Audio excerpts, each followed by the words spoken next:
morning, Steph. We're back again. How's it going? Yeah, not bad. Not bad. You rested. What's your rumble last night? That was last week. That was last week, yeah. But yeah, all good, mate. All good. Good. Yeah, happy to talk about. I'm quite keen to talk about something I think I've been wanting to talk about for a while. But yeah, I mean, I'll let you do the typical intro. But yeah. Yeah, there's going to be some great discussion you can pop off because it is sad. We're going to be talking about Davide Calabria's departure from Milan, how it was done, the speed at which it was done, how he must feel, the servant he was for the club, but most importantly, I know what your point is the difference in fan opinion regarding what he meant. The 18 years he's been at the club, the captain he was, what he brought to the team, and what he did for us. And a lot of fans seem to just kind of disregard that. And I think in modern football, players like Calabria are quite few and far between. So yeah, Steph, what are your thoughts on it, really? I will start off by saying I completely agree. It's the right decision to sell him. He has less than 6 months left on his contract. He was going to go anyway. I am not by no means saying we should have kept him. I would like to talk about this more as a somewhat of probably like a love letter to a player who is living the dream that all us as fans should aspire to do. You know, a player who worked his way through the youth ranks, that whether you like it or not, bleeds for this club. And whether he didn't have the quality that you wanted him to have, gave 110%. And I think he's someone that, you know, when he broke through, we had no expectations of. We could have easily made an upgrade over the years went on, but we didn't. We backed him. And yeah, I think for me, with all that being said, and the trophies he's won, you know, he won the Scudetto with us. And he was starting back then as well. Let's get that straight. Starting for us back then, the Scudetto season. 100%. Yeah. Yeah, won 2 Super Cups as well. Obviously, the first one he was barely in the squad. He was like breaking through the Primavera ranks at that point. But you know, he has that to kind of add to his locker too. And look, I just think I understand that us as fans want what's best for the club, and that is an immediate upgrade in the position. The hatred of which I have seen over the years for the likes of Davide Calabria has been to the point where it's absolutely toxic. And I think it's scapegoat mentality. And let's be fucking crystal clear. We've seen him have some stellar games. When he shut down the games in the Champions League, what you're going to tell me that someone else is taking the credit for that? Like, he was the most informed left wing in the world, next to like Rafael Leao and Vinicius Junior. And you're telling me this scrub of a player to shut him down, and that's some like bullshit, man. The player is not the best in the world, like I said, not great, but once again, it goes down to his work rate. He worked in his craft.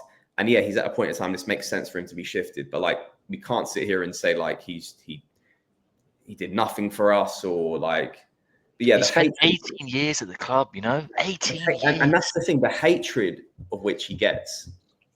I don't get it. I don't really get it. Like, has he slept with your partner? Has he shat on your fucking front doorstep? I don't really understand it. How has he so like vividly offended fans, to the point that they hate him? But yeah, like I said, I think it's scapegoat mentality. I saw this shit with Salamakers. It's been with Calabria since Salamakers gone as well, probably into a higher degree.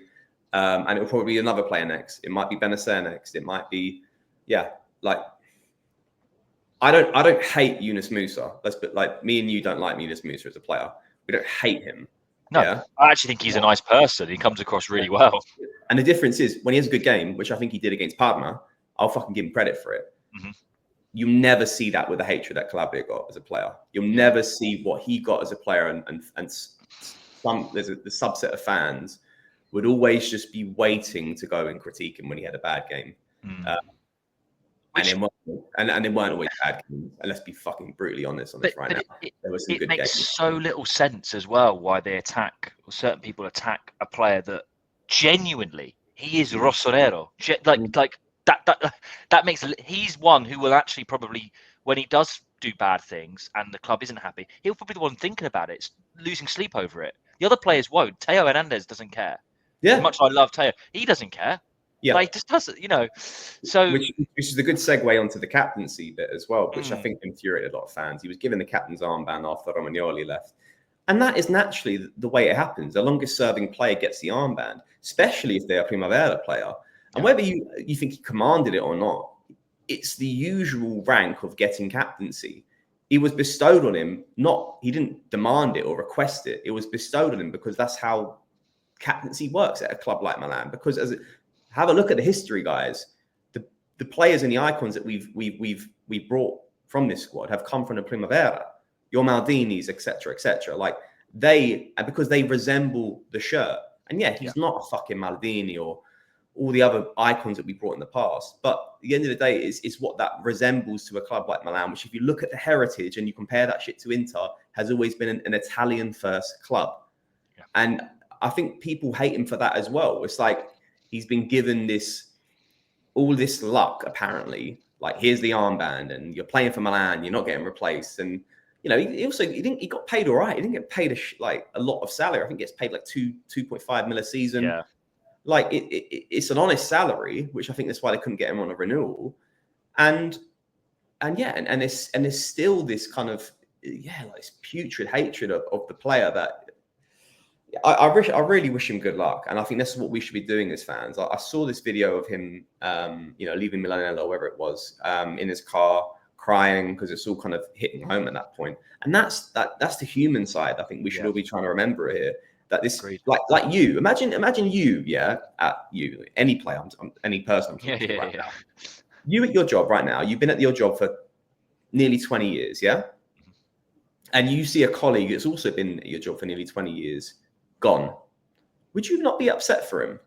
Like, would you not be like, there's this history, at least, regardless if you've had your ups and downs, that they're going, and they resemble a moment of, a lot of history there. And that's across the youth ranks. He would have engaged with so many players and coaches and fitness staff, cleaners, head coaches,